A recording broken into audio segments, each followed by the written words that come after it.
Assalamualaikum warahmatullahi wabarakatuh. Alhamdulillahirrahmanirrahim. Bapak Ibu penyelenggara BPS, kali ini BPS Kota Bandung akan merilis sebuah indikator yang terbaru berupa indeks ketimpangan gender Kota Bandung tahun 2023. Indeks ini merupakan pengganti dari indeks pemberdayaan gender atau IDG yang selama ini dihasilkan oleh BPS. Kami sampaikan bahwa IDG masih dihitung oleh BPS sampai dengan tahun 2024. Nah, setelah itu nanti akan digantikan dengan namanya indeks ketimpangan gender. Jadi indeks ini menggantikan indeks pemberdayaan gender yang sudah cukup lama dihasilkan oleh BPS. Bapak sekalian, sebelum kami menyampaikan bagaimana perkembangan indeks ketimpangan gender ini, perlu kami sampaikan beberapa hal terkait dengan indeks gender yang dihasilkan oleh BPS. BPS merilis yang pertama ada namanya IPG, Indeks Pembangunan Gender. IPG ini merupakan bahasanya mungkin IPM-nya perempuan. Ada Indeks Pembangunan Manusia, IPG. Ini menggambarkan kesenjangan pencapaian pembangunan manusia antara perempuan dan laki-laki. Semakin mendekati angka 100, maka pembangunan manusia antara laki dan perempuan itu semakin sempurna. IPG ini diukur sama dengan IPM dari 3 indikator. Yang pertama indeks pendidikan, indeks kesehatan, kemudian indeks daya beli. Dalamnya ada indikator usia harapan hidup, ada harapan lama sekolah, kemudian harapan lama sekolah, dan pendapatan per kapita. Nah, IPG ini masih dirilis oleh BPS. Nah, kemudian ada juga namanya indeks pemberdayaan gender. Indeks ini dihasilkan BPS ya secara rutin, dan ini mengukur keadilan atau kesetaraan gender berdasarkan partisipasi politik dan ekonomi. Di dalamnya ada 3 komponen. Yang pertama, bagaimana pendapatan perempuan ketika mereka bekerja, kemudian partisipasi perempuan baik di parlemen maupun sebagai tenaga ahli profesional. Nah, kemudian yang terbaru adalah IKG, Indeks Ketimpangan Gender. Nah, ini sedikit berbeda ya. Beberapa literatur mengatakan ya, karena indeks ini dihasilkan oleh UNDP, ini menggambarkan kerugian atau kegagalannya dari pencapaian pembangunan manusia akibat adanya ketidaksetaraan gender. Nanti ada beberapa indikator dalamnya. Secara ukuran memang diukur dari dimensi kesehatan, kemudian ada pemberdayaan dan pendidikan, dan juga ada terkait dengan tenaga kerja. Jadi di sini perbedaan terkait dengan IDG dan IKG. Dengan munculnya IKG, ya insya Allah nanti IDG sudah tidak akan dirilis lagi oleh BPS. Apa itu IKG? Nah, IKG ini kalau di UNDP dinamakan Gender Inequality Index atau GEI, yang menunjukkan perhitungan ketimpangan antara perempuan dan laki-laki yang lebih optimal dibandingkan indeks yang sebelumnya. Jadi kalau IDG tidak ada mengukur tentang kesehatan, sementara IKG ada mengukur terkait dimensi kesehatan. Kemudian IKG menunjukkan potensi pembangunan manusia akibat ketimpangan antara capaian laki-laki dan perempuan.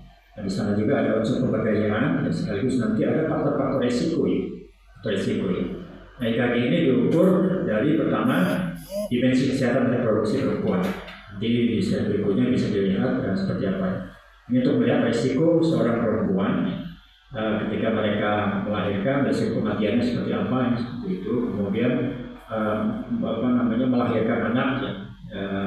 Ada juga faktor risiko ketika misalkan menikah di bawah 20 tahun, ya, kemungkinan akan melahirkan di usia 20 tahun. Kemudian ada ini pemberdayaan baik dari sisi pendidikan, apakah setara atau tidak antara laki-laki dan perempuan. Kemudian bagaimana keterwakilan di legislatif, ya. Di Indonesia ada peraturan bahwa yang minimal 30% ya, kalau bisa perempuan ada di legislatif, ya. Nah, ini terpenuhi atau tidak, ya. Ini digambarkan nanti dari IKG. Kemudian ada dimensi pasar tenaga kerja, bisa dilihat dari tingkat partisipasi dalam kerja, baik wanita yang bekerja maupun sedang mencari pekerjaan. Sementara kalau IDG ini mengukur pertama partisipasi perempuan di parlemen, ini tergambarkan juga dengan dimensi yang kedua tadi. Yang kemudian perempuan sebagai non profesional juga tergambarkan sebenarnya bagaimana mereka di TPAK ya, bekerja seperti itu. Sumbangan terhadap perempuan dan sini yang berbeda ya. Kalau di IKG ada dimensi kesehatan, sementara di IPG ada dimensi pendapatan perempuan yang sebenarnya itu juga ya, terlihat di perwakilan legislatif ya, karena mereka bekerja. Saya kira upah perempuan sama di legislatif ya, sebagai anggota DPRD laki-laki perempuan juga sama. Kemudian di pekerja juga sama. Ya, seorang perempuan yang mungkin eselon 2, ya, saya kira gajinya sama dengan eselon 2 yang setingkat di wilayah Kota Bandung ya. Jadi dipisahkan kadisnya BPPKB dengan kadisnya Kominfo, saya kira sama ya, sama TPP-nya juga sama ya. Hanya beda mungkin penyalurannya. Ya. Bila IKG ini berkisar antara 0 dan 1, semakin menuju 0 berarti ketimpangannya semakin rendah. Semakin menuju 1 itu ketimpangannya semakin besar. Sementara IPG itu nilainya 0 sampai 100. Semakin 100 semakin ketimpangannya semakin bagus.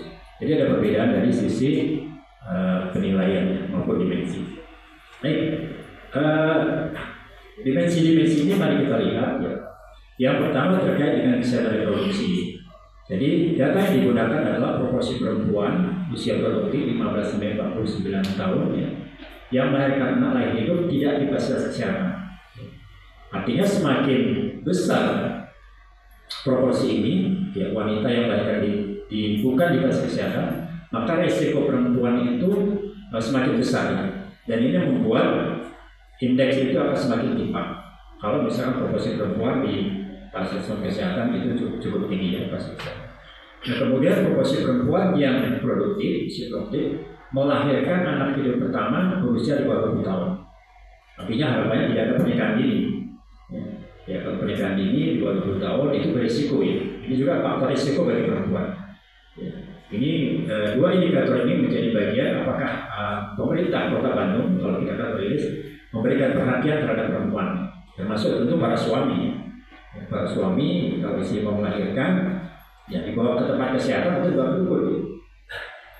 Kira Kota Bandung sudah cukup bagus. Ya, kemudian para orang tua juga bagaimana perhatian terhadap perempuan, ya, karena menggambarkan pernikahan. Mudah-mudahan tidak begitu banyak, ya. Meskipun ada tidak begitu banyak orang tua di Kota Bandung yang menikahkan anak di bawah 20 tahun, sehingga punya risiko kematian seorang ibu. Ya. Kemudian dari sisi pemberdayaan di sini diukur dari indeks pertama presentasi penduduk 25 tahun ke atas dengan pendidikan minimal tamat SMA. Usia 25 tahun sama dengan IPM, kita ukur 25 tahun ke atas.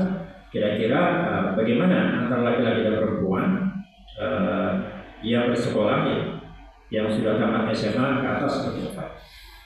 Nah, persentasenya semakin tinggi itu semakin bagus. Kemudian ada presentasi anggota legislatif juga sama.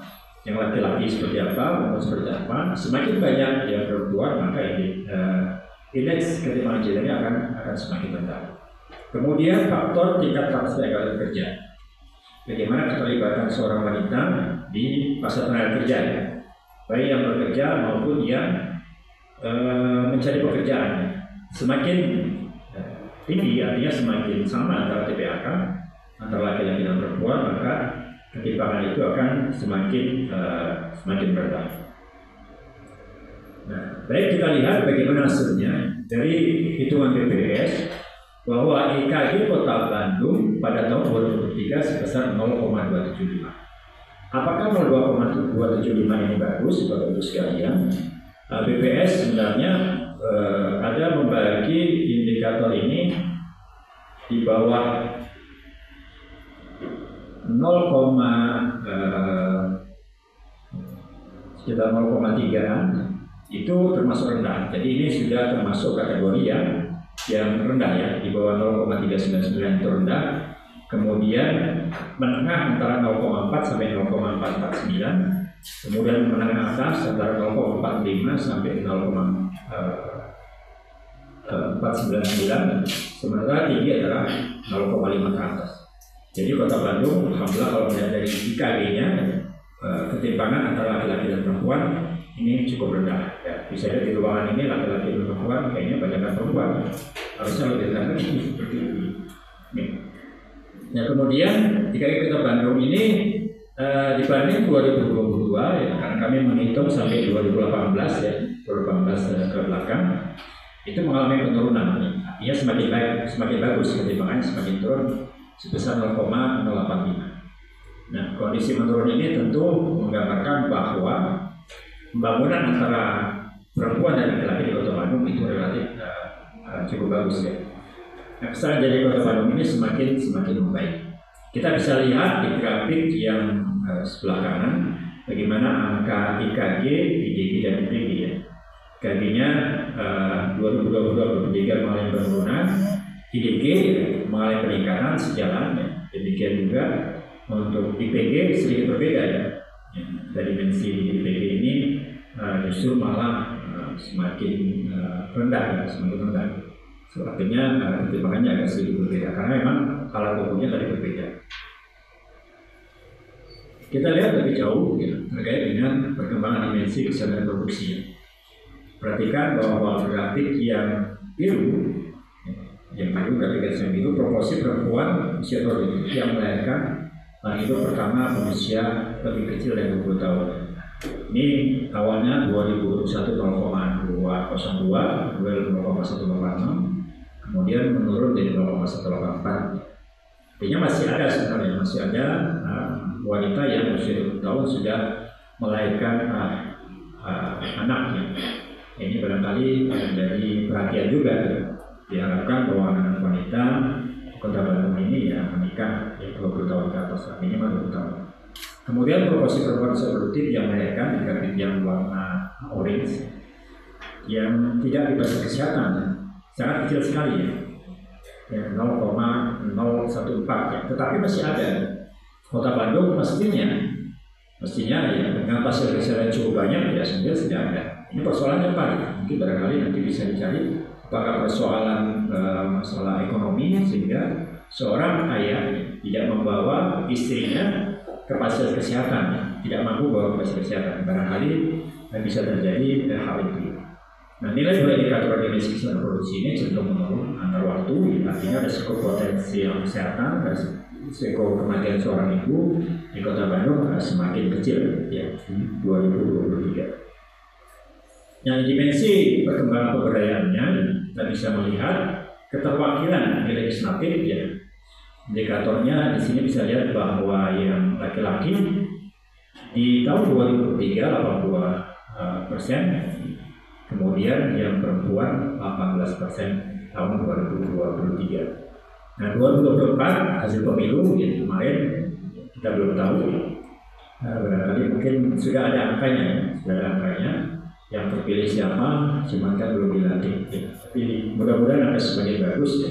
Karena 2021, 16, sekarang sudah menjadi 18. Sementara dimensi pendidikan, jadi penduduk laki-laki 25 tahun ke atas itu 64,91% itu sudah tamat SMA ke atas.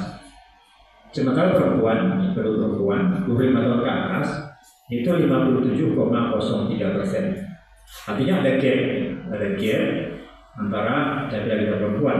Laki-laki lebih banyak yang menamatkan SMA ke atas dibanding dengan perempuan. Jadi pembaginya di sini adalah jumlah penduduk laki-laki yang 25 tahun ke atas. Kalau yang perempuan, jumlah penduduk perempuan yang 25 tahun ke atas. Nah, ini persoalannya apa? Barangkali perlu digali. Tapi dari data menunjukkan seperti itu. Bahwa ada gap sekitar hampir 67% antara laki-laki dan perempuan. Barangkali ini menjadi perhatian terkait dengan ketimpangan di sisi pendidikan. Selanjutnya kita lihat bagaimana dimensi pertemuan kerja. Nah, kalau kita lihat laki-laki lebih banyak bekerja ya. Di TPAK adalah 83,22%, sementara perempuan 50,73 ya. Ini apakah faktor budaya? Karena memang kecenderungannya ketika seorang perempuan menikah, ya, kadang-kala mungkin keluar dari kerja ya, tidak mencari pekerjaan kembali. Ini juga faktor-faktor ini perlu diperhatikan. Apakah kecilnya TPAK di perempuan ya yang cuma 50,73 ini ada faktor-faktor budaya. Nah, kalau faktor budaya ya kadang-kadang dipertimbangkan apakah perlu didorong atau tidak ya, seperti itu. Tetapi ini menunjukkan bahwa ketimpangan di pasar tenaga kerja ini cukup tinggi antara laki-laki dan perempuan. Nah, selanjutnya kita lihat bagaimana perkembangan dibandingkan dengan wilayah sekitarnya di Bandung Raya. Kita perhatikan bahwa kota Bandung IKG-nya merupakan yang terendah di antara kabupaten kota di Bandung Raya. Kita perhatikan di kota Bandung 0,275, kemudian Cimahi 0,276, selisih kecil sekali. Kemudian ada Kabupaten Sumedang 0,438, kategorinya sudah masuk ke yang menengah bawah. Kemudian untuk yang Kabupaten Bandung Barat ini kategori ketimpangan yang tinggi karena di atas 0,5. Kalau Kabupaten Bandung masih kategori yang menengah atas, 0,472. Artinya dari sisi ketimpangan kota Bandung relatif cukup bagus ya. Nah, kalau bandingkan dengan kabupaten kota se-Jawa Barat ya, kota Bandung ini terendah keempat.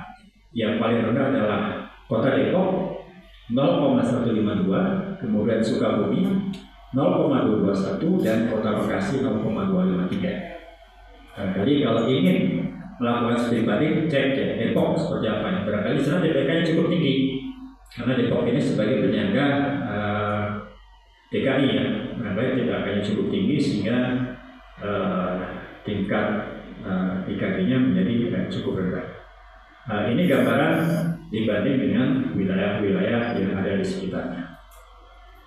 Nah, kalau kita lihat per komponennya, kita perhatikan kota Bandung dari sisi proporsi wanita yang melahirkan di tempat bukan fasilitas kesehatan, nah, kita cukup rendah, paling rendah 0,014.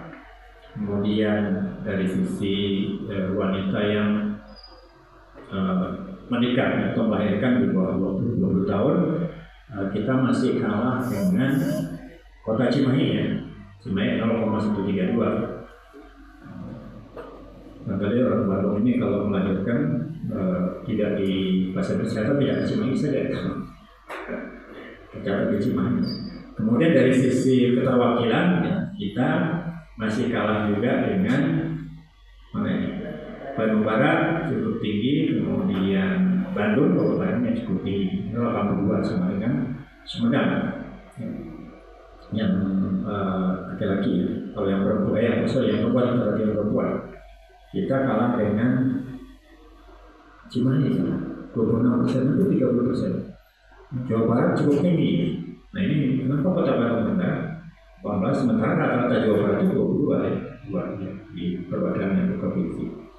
Kemudian pendidikan SMA kita yang perempuan 57,03 ini kalah dengan Cimahi juga. Tapi cukup bagus kalau dibandingkan dengan Bandung Barat, Sumedang dan wilayah lainnya. Di rata-rata Jawa Barat kita masih cukup tinggi. Ini barangkali yang mendorong sementara tingkat partisipasi kerja ini karena ada faktor budaya, yang mungkin faktor agama juga ya ini mungkin jadi pertimbangan apakah perlu didorong atau tidak. Secara rata kita 0,275. Itu dari sisi dimensi-dimensi terkait dengan kita bandingkan dengan wilayah Bandung sekitarnya. Selanjutnya, ya ini di green grafiknya ya saya kira sama, tapi ini mungkin bisa menjadi perhatian kita semua. Demikian Bapak Ibu sekalian, data BPS yang kita disampaikan terkait dengan indikator terbaru IKG indeks ketimpangan gender yang dihasilkan oleh BPS. Insya Allah indeks ini akan rutin dirilis oleh BPS setiap tahun, sementara IDG akan berhenti di 2024. Jadi langsung kita melihat ketimpangan pembangunan gender itu dengan IKG dan indeks IPG. Ada dua ya, IPG dan IPG. Demikian, semoga bermanfaat. Terima kasih. Assalamualaikum warahmatullahi wabarakatuh.